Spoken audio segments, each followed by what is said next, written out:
Fala galera, Pipo aqui para mais uma aulinha de biologia. Só estou passando para lembrar que os links estão sempre na descrição e espero que vocês tenham aí uma excelente aula. Então, vamos de vídeo.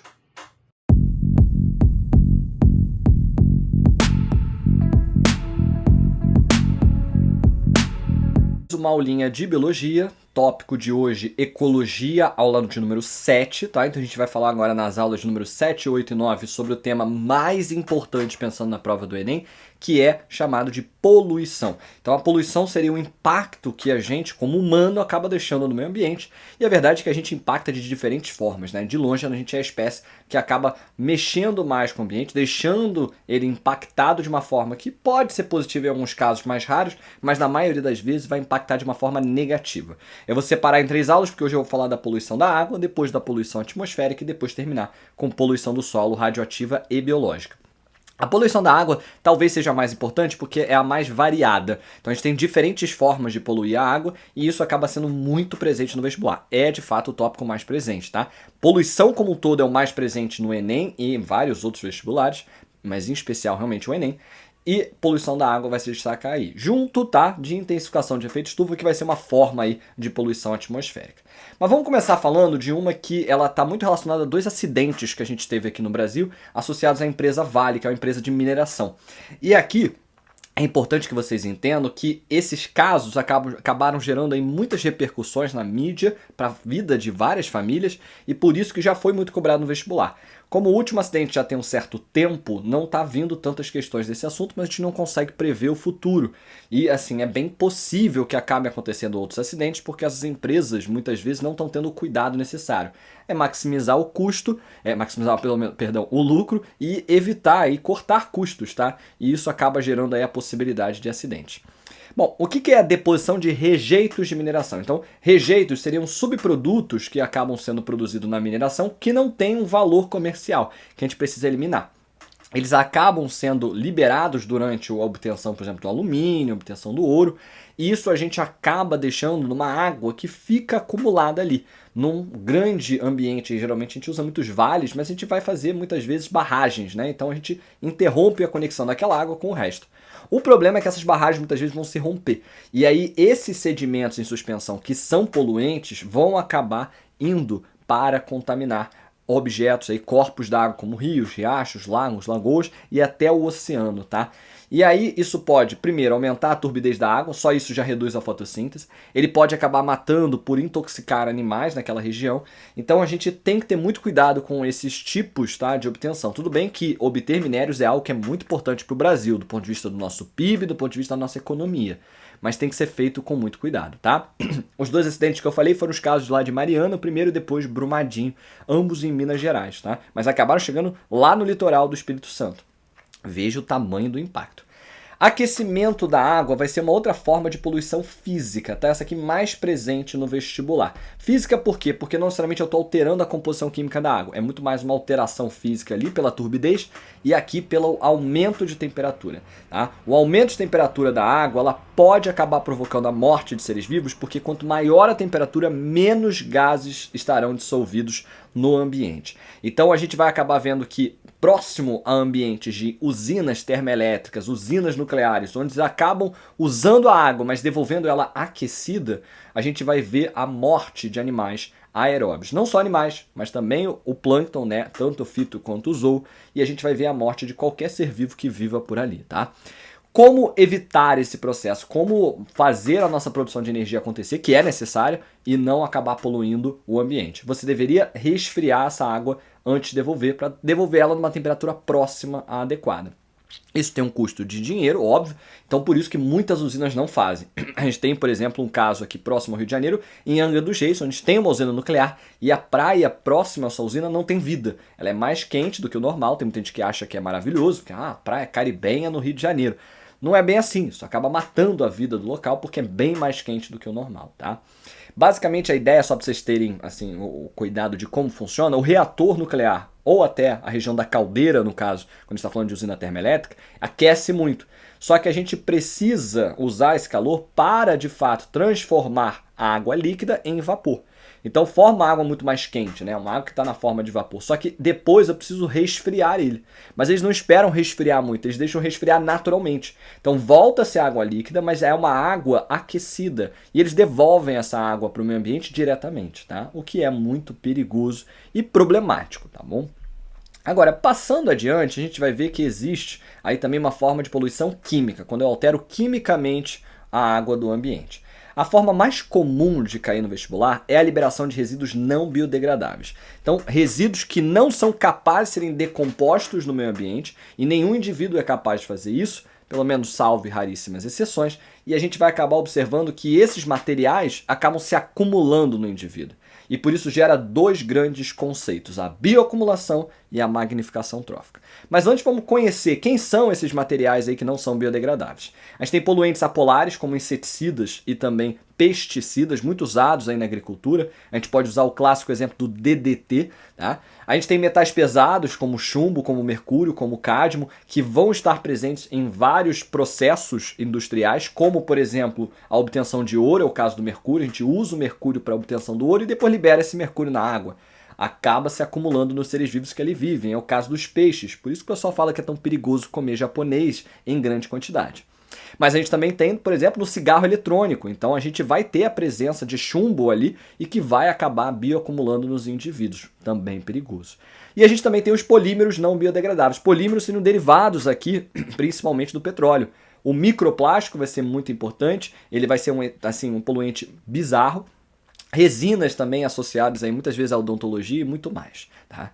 Agora, como assim? Como eles vão parar nessa água? Em geral, eles vão acumular no lixo que a gente produz, parte desse lixo acaba indo para os oceanos e parte desse lixo acaba se acumulando no solo e vai acabar infectando os nossos lençóis freáticos. E infectando o lençol freático, eventualmente vai para um rio e vai afetar a vida marinha e a vida dulcícola, tá? Quando um indivíduo entra em contato com esse material, então o indivíduo, tá? Um único indivíduo, a gente vai falar que ele vai praticar o que a gente chama de bioacumulação. Então, se eu pegasse um termômetro de mercúrio velho e bebesse aquele mercúrio, eu estaria bioacumulando. Isso já é um problema por si só, porque, por exemplo, eu beber um negócio inteiro de mercúrio é muito mercúrio, já poderia ser tóxico para mim.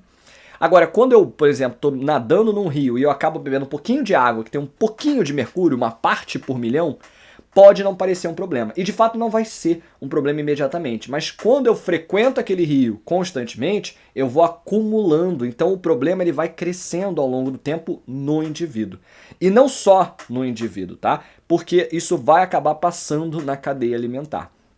Essa assimilação aqui, vale dizer, ela pode ser direta ou indireta. Então eu vou acumular por consumir diretamente o poluente, que vai estar aí no ar, no solo, na água, ou eu posso acumular a partir do consumo de outro. E aí que entra a ideia, tá, da magnificação trófica. A magnificação trófica é a ideia de que esses materiais que estão acumulados em um indivíduo, eles são passados ao longo da cadeia alimentar. Ou seja, se eu tiver uma quantidade de 100 partes por milhão de mercúrio no meu corpo, se daqui a pouco eu sou devorado por um leão da vida, quando eu estou fazendo um safari na África do Sul, esse leão vai passar a acumular todo esse mercúrio que estava dentro de mim. Então todas essas 100 partículas passam para o leão e não vão sair do corpo dele.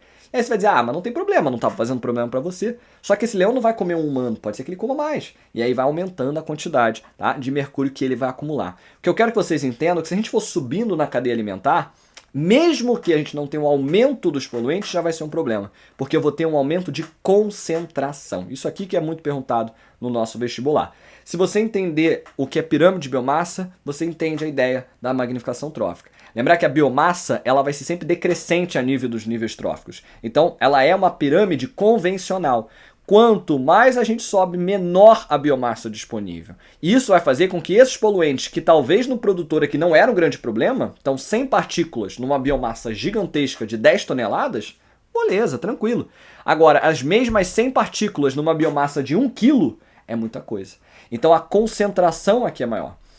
Esse exemplo que eu boto aqui, desse cada pontinho aqui ser uma parte por trilhão de mercúrio, se vocês forem contar esses pontinhos, que eu sei que vocês não vão, até porque não tem porquê, tem a mesma quantidade. Eu quantifiquei exatamente aqui 12 ou 14, eu não lembro com total precisão. Então vejam que não muda a quantidade, porque é como se o produtor tivesse assimilado e depois ninguém mais assimilou. E ainda assim o consumidor terciário vai sofrer. Agora imagine se todo mundo entra em contato, porque todos são marinhos ou todos são dos ciclos e estão entrando em contato com esse mercúrio. Isso vai piorar ainda mais, tá? Os consumidores topo de cadeia. A principal pergunta, muitas vezes, é perguntar quem é mais afetado. A resposta é simples, sempre o consumidor topo de cadeia. Agora, se você está fazendo uma discursiva, por que o consumidor topo de cadeia? Porque é aquele que vai ter a maior concentração de poluente. Porque o poluente é acumulado ao longo da cadeia, mas a biomassa, à medida que a gente vai avançando na cadeia, ela vai cada vez mais reduzindo. Tá? Muito importante vocês conhecerem esses dois processos. Então, bioacumular no indivíduo, magnificação trófica, passar esse resíduo não biodegradável ao longo da cadeia alimentar, afetando em geral o topo. E aí vamos pensar no impacto para os humanos. Nós somos topo de cadeia. Então, quando a gente consome um atum, por exemplo, que é um animal que já é aí carnívoro, ou seja, ele se alimenta de outros peixes, já está bem concentrado o mercúrio nele. E no nosso corpo vai concentrar ainda mais. Então, a gente sofre muito com isso. E uma das coisas que a gente está realmente acumulando em grandíssima quantidade é o microplástico, porque a gente produz muito plástico, joga aí em grandes aterros sanitários, lixões e nos oceanos, e esse microplástico está voltando para a gente. Até quando a gente usa uma garrafinha plástica, quando eu uso uma vez tudo bem, mas se eu deixar usando por vários e vários dias, acaba que você pode acumular microplástico porque a radiação solar vai liberando esse microplástico. O microplástico são fragmentos microscópicos daquele polímero, tá? Por isso que o ideal é você sempre usar uma garrafinha como essa, uma garrafinha que é de metal e que você pode reutilizar, isso só por isso já vai ser bem menos produção de plástico. E além disso, você vai poder acabar usando uma garrafa que não vai liberar poluentes no seu corpo, tá? Então muito cuidado com isso. Agora vamos lá para a próxima forma aí de poluição, outra que é muito cobrada, que é a eutrofização, tá? Eutrofização veio da ideia da entrada de matéria orgânica ou inorgânica no ambiente. Então como é que funciona a eutrofização? Ela tem duas formas principais. A forma mais longa é através da entrada de matéria inorgânica. A matéria inorgânica está pensando em sais minerais, tá? E onde que a gente vai acabar colocando sais minerais no ambiente aí de um rio, de um lago, uma lagoa? A gente vai colocar através do uso de fertilizantes. Então, por preguiça e por facilidade, principalmente por custo, muitas vezes o agricultor que tem um grande terreno, ele vai jogar esse fertilizante usando aí aviões que vão pulverizar esses sais minerais no solo e com isso vai facilitar o trabalho. O problema é que esses fertilizantes já podem cair num rio que está passando, eles podem cair numa lagoa perto desse terreno, e além do mais, esse fertilizante vai cair no solo e eventualmente pode acabar chegando aos lençóis freáticos e contaminando outros corpos d'água, tá? Então, o excesso de fertilizantes artificiais já pode ser o grande causador aqui da nossa eutrofização. Além disso, a gente poderia pensar também que isso pode acontecer naturalmente. Acontece numa região de manguezal, é muito comum, porque a gente tem entrada de minerais ali por causa justamente de revirar o solo, né, o assoalho oceânico. E a gente pode também ter isso como resultado da deposição nas cidades, tá? Muitas vezes você deposita sais minerais ali e isso pode acabar gerando um grande problema. Por que sais minerais seriam um problema? Porque você pensa, sais minerais são necessários para a agricultura, sais minerais são bons para os produtores. Só que é muita quantidade. Então o excesso de sais minerais faz com que haja um boom de algas. Ou seja, as algas unicelulares e pluricelulares vão se multiplicar muito rápido, porque tem muitos micronutrientes, e elas acabam formando o que a gente chama de um tapete verde. Ou seja, eu vejo tudo alga. E o também pode ser chamado de biofilme. Eu mesmo, perto da minha casa, quando eu cresci, tinha um rio que era chamado de Rio Morto. Esse rio morto, ele era assim chamado porque ele já não tinha mais vida, a não ser essas algas. Porque elas formaram esse tapete verde e parecia até um gramado. Eu, quando criança, perguntava à minha mãe, por que eu não posso jogar bola naquele gramado? Ela falava, na verdade, aquilo é um rio. Você vai pisar, você vai afundar. Muito curioso porque você não tem entrada de luz, ou seja, as algas que ficam mais da beirada até conseguem sobreviver. Mas o que vai acontecer com a vida da maioria das algas que ficou abaixo desse tapete verde? Elas morrem.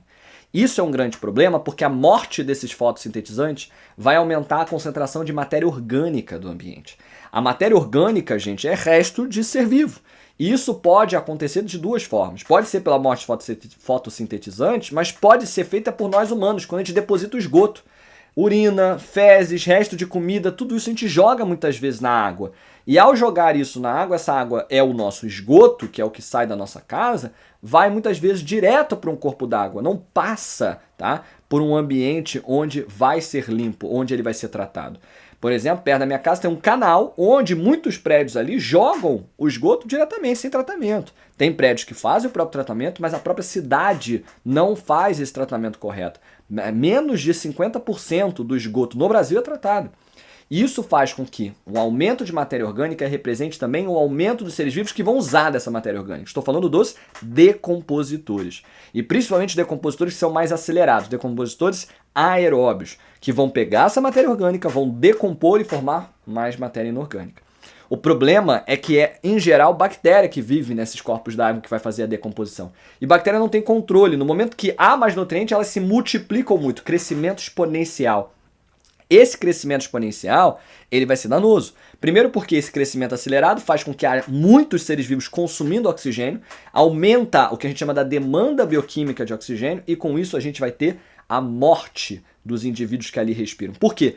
A demanda fica muito alta, começa a cair o nível de oxigênio mais rápido do que é possível colocar e com isso os aeróbios que ali vivem acabam morrendo. É muito comum você ver quando está num estado de eutrofização parcial, os animais, os peixes, eles ficam indo para a superfície para tentar pegar oxigênio, porque eles não conseguem pegar mais uma vez que aquele ambiente está morrendo de fato pela falta de oxigênio. E aí entra na ideia de curva J que a gente viu na aula lá de número 3, salvo engano, na qual a gente observava ali que um crescimento exponencial em geral depois é acompanhado de uma queda brusca. Então, até esses decompositores que fizeram a decomposição morrem drasticamente.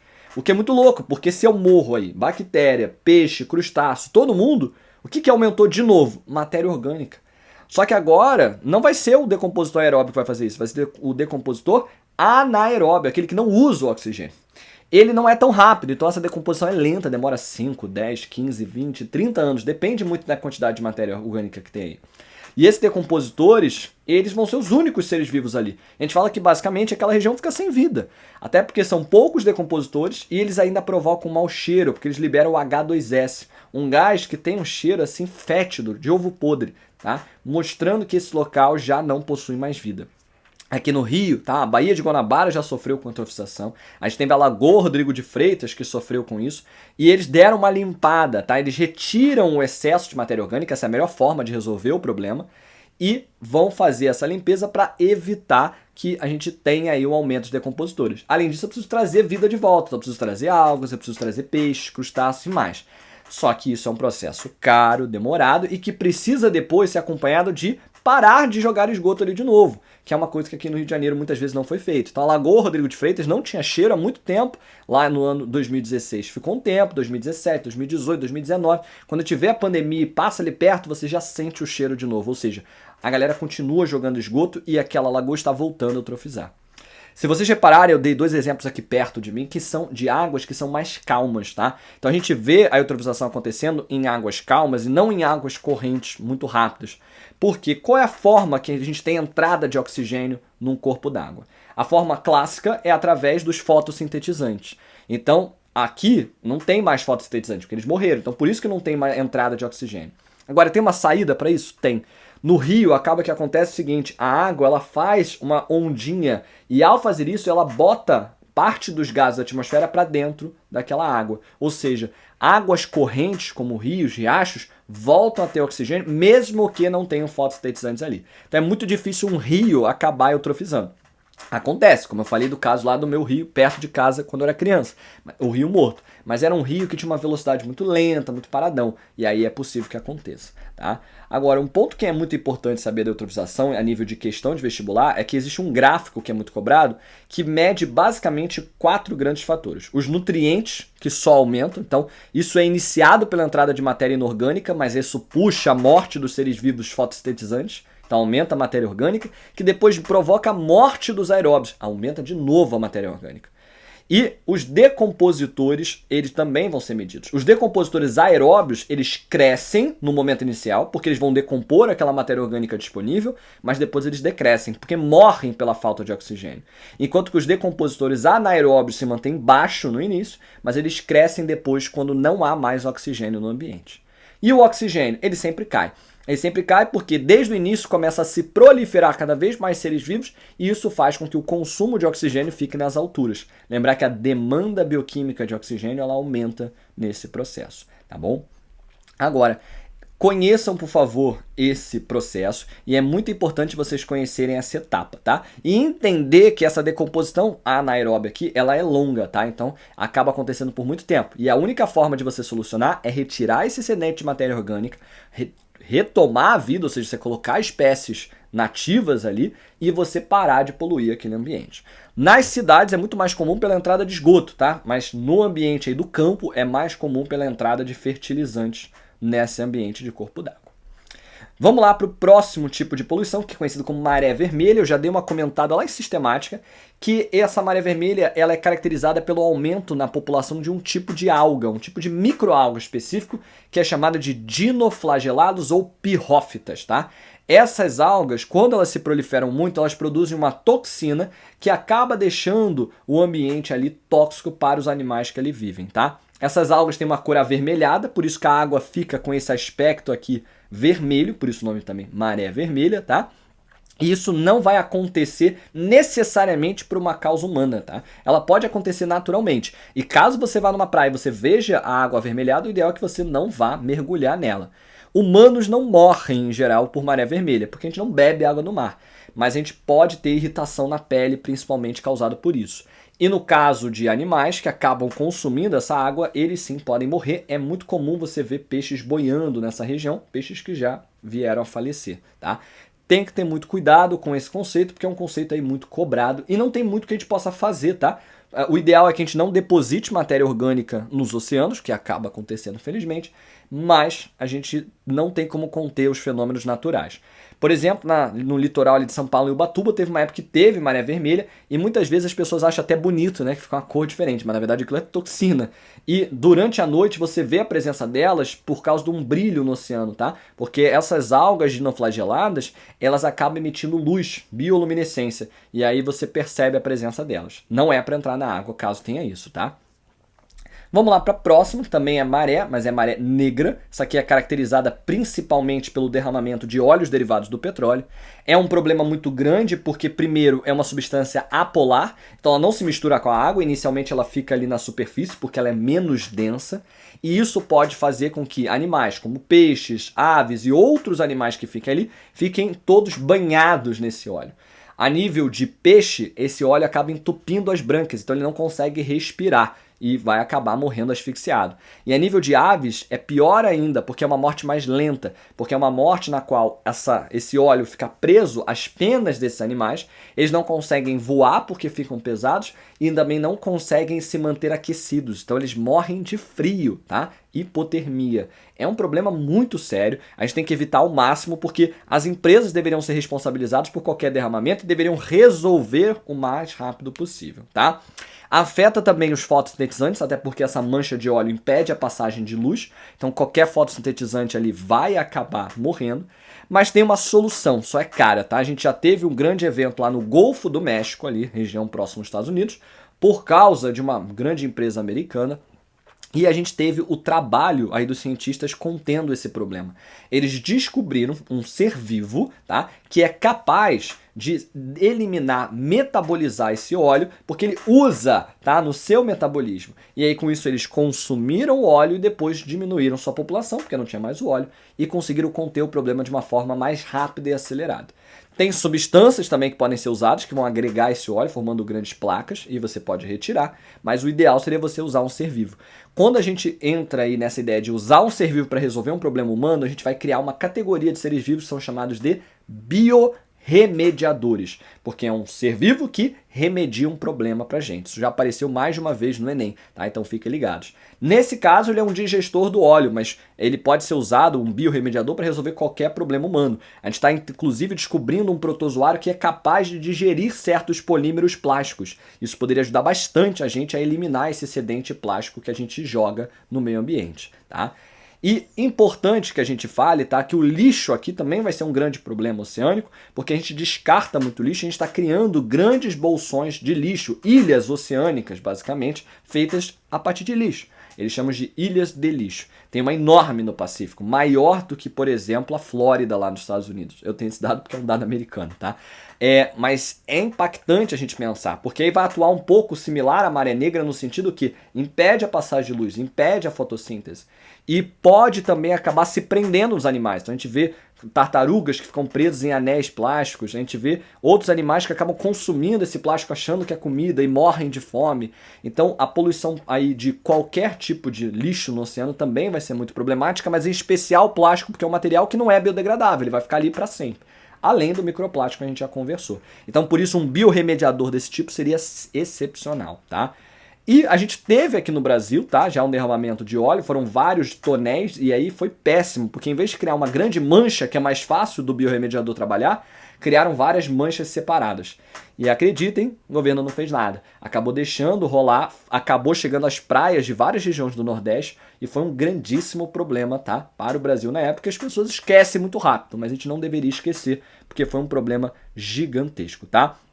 Agora, por hoje é só, a gente vai falar depois da poluição atmosférica e depois solo, radioativa e biológica, mas lembre-se que a poluição aí da água é talvez a mais importante pensando em questões de vestibular, tá bom? Ficamos por aqui, até uma próxima, um grande abraço e valeu!